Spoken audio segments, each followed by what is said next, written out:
Hello everyone, I'm Bart here, and welcome to another movie review.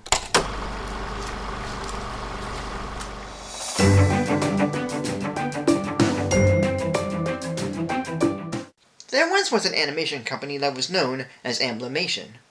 It was an animation studio collaboration of Steven Spielberg's Amblin Entertainment and Universal that began production in London from 1989 to 1997. With animator and grandson of H.G. Wells, Simon Wells, handling the direction of many projects.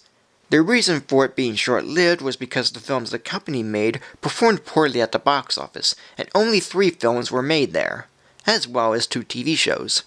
And the last film, despite being overtaken by Pixar's Toy Story at the time, has received enough at the box office to release 2 direct-to-video sequels. And that last film happens to be based on a true story. More on that later. And that film is Balto. The film is loosely based on the true story of Balto, a Siberian husky turned sled dog who led his team from Anchorage to Nome during the Alaskan winters of 1925 to deliver antitoxins that were needed for the children, and a statue was made in Central Park to honor his heroism. In Nome, Alaska of 1925, Balto, a half-breed of wolf and dog, has an interest for being in a sled team, since he believes to be the fastest. But he's not welcomed by humans for being part wolf, and even getting the worst handed to him by a husky named Steel, who's known for being the best sled dog and always hangs out with a younger husky named Jenna, who only has an attraction to Balto and not Steel. But an illness known as diphtheria spreads to the children of Nome, including a girl named Rosie, who's Jenna's owner.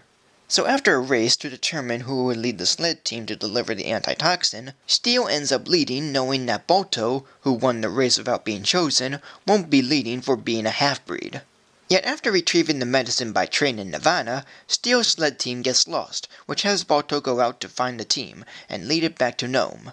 And all of it bookended with live-action scenes of Rosie as a grandmother, her granddaughter, and their dog Blaze searching for Balto's statue in Central Park. Of course, the one thing that makes this film unique is that it's based on a true story. Now, there are some parts that are like the real story of Balto. The scene of the antitoxin going by train and then by sled dogs is true, and Balto bringing the medicine back to Nome is true. But everything else is made up for the sake of the film's own story, which is a story of prejudice and one that is very similar to Rudolph the Red-Nosed Reindeer. Being shunned away by others, a romance with someone who doesn't care what makes one different, a friendship between 2 or more outcasts, and an ending on a stormy winter that involves the main lead saving the day via sled or sleigh team. It's quite bothersome and a bit hard to get into when the plot is like that. Also add in an E.T. reference being as a Spielberg and Universal production that's quite funny, and a musher who's said to be unconscious when he never gets up all the way through the rest of the film. He would have been dead for all I know. So bottom line, the story has very little relation to the real story and is a blatant copy of Rudolph. Yet the animation is pretty good. It looks nice and is pretty flowing. The expression and movement the characters make are well done. And for an animation studio whose films haven't much in terms of character or story, do present very decent animation, even if everything else is lacking. So that's something I can get out of. But with that said, does the film itself still work? Not quite exactly. It's nothing bad per se, but the weakness of it mostly lie in its characters. For the most part, they're very easy to identify and figure out who they are. Yet they're just so okay that they don't really stand out as anything entertaining.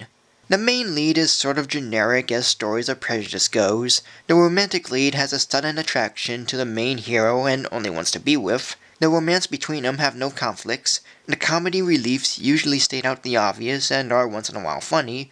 And the villain has nothing that's likable or fun, and is very obviously trying to be like Gaston. Always boasting of how great he is and how every female loves him, even though he only wants the female lead, yet the female lead is not interested. But even so, Gaston himself wouldn't lie, cheat, and, pun intended, steal like this character. And for some reason or another, every character knows about each other. No one's given an introduction to one another, no one starts out liking or hating each other, they just immediately recognize everyone. That's kind of a big flaw with this film. However, the designs for the characters are fine, and they do offer some good moments. But in terms of development and motivation, they're just okay. However, the actors voicing the characters have done pretty well.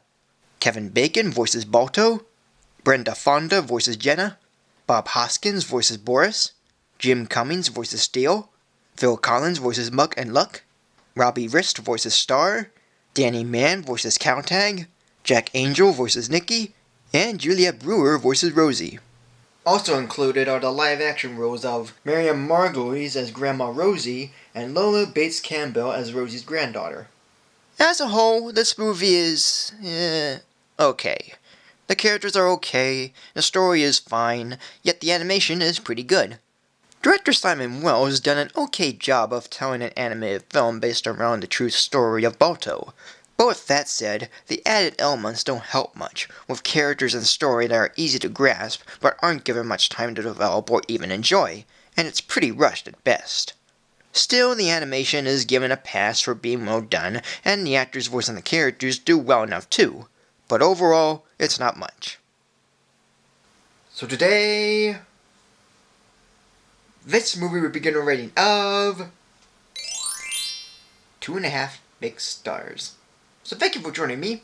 Like, comment, subscribe, follow me on Facebook or Twitter, and tune in next week for a new video.